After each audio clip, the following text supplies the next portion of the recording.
குடும்பத்தை உயர்த்தி பிடிக்கக்கூடியவர்கள் ஆண்களா பெண்களா என்று நாம் இன்று ஆராய்ந்து பார்ப்போம். கடந்த பல ஆயிர ஆண்டுகளுக்கு முன்பு குடும்பத்தை தலைமையேற்று நடத்தியது பெண்கள்தான். இது படித்தவர்களுக்கு இந்த வரலாறு தெரியும். எப்பொழுது மண்ணாசை மனிதனுக்கு ஏற்பட்டதோ, குறிப்பாக மண்ணாசை, பல ராஜ்யங்களை பிடிக்க வேண்டும் என்ற ஆசை ஆண் வர்க்கத்திற்கு ஏற்பட்டது. அதன் அடிப்படையில்தான் ஆசையின் காரணத்தினால் வளமான பகுதிகளிலே வாழ்கின்ற மக்களை விரட்டி அடித்துவிட்டு ஆண்கள் அந்த பகுதிகளிலே குடியேறச் சென்றார்கள். ஆனால் இதற்கு முன்பு பெண்கள்தான் தலைமையேற்று நடத்தும் பொழுது அவர்களுக்கு இந்த மண்ணாசையெல்லாம் கிடையாது. அப்படிப்பட்ட பெண்களை ஒடுக்கி ஓரங்கட்டிவிட்டு என்று இந்த ஆணாதிக்கம் கையில் இந்த உலகம் வந்ததோ அன்றே போட்டி, பொறாமை, சண்டைகள் எல்லாம் இந்த உலகத்திலே உருவானது. ஒரு இல்லத்தை சரிவர நடத்துகின்ற ஆற்றல் ஆண்களை விட பெண்களுக்கே அதிகம். அதற்கு சான்றுகள் பல உள்ளன.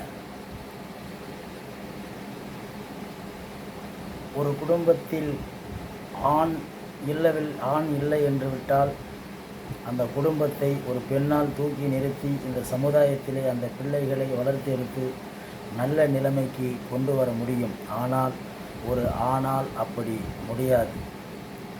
அதேபோல பெண்கள் மிகவும் பலவீனமானவர்கள். ஆண்களுக்கு இதயம் அனைத்தையும் தாங்குகின்ற சக்தியை இறைவன் கொடுத்திருக்கிறான். ஆனால் பெண்களை காயப்படுத்தும் பொழுது, அவர்களை வேதனைப்படுத்தும் பொழுது ஆண்களின் இதயத்தை விட 4 மடங்கு பலகீனமானவர்கள் என்று அறிவியல் உண்மை கூறுகிறது. ஆகையால் இந்த உலகமே பெண்மையின் கீழ் இயங்கி கொண்டிருக்கிறது. பெண்கள் இல்லை என்றால் இந்த உலகத்திலே உற்பத்தி இருக்காது. ஆகவே அப்படிப்பட்ட பெண்களுக்கு அனைவரும் மரியாதை கொடுக்க வேண்டும். ஆகவேதான் உலகமே பெண் இனத்தை போற்றி கொண்டிருக்கிறது.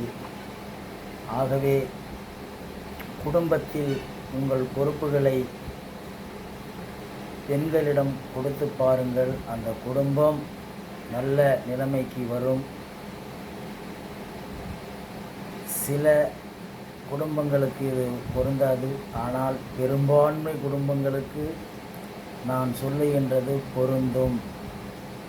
ஆகவே இன்றையிலிருந்து உங்கள் மனைவி நன்றாக சமைக்கவில்லை என்றாலும் நல்லா இருக்கிறது என்று சொல்லி பாருங்கள். அவர் மேலும் உற்சாகமடைந்து உங்களை நன்றாக உபசரிப்பார். பெண்மையை போற்றுவோம், பெண்மையை வணங்குவோம். ஓம் சாந்தி, ஓம் சாந்தி. இதெல்லாம் வருது.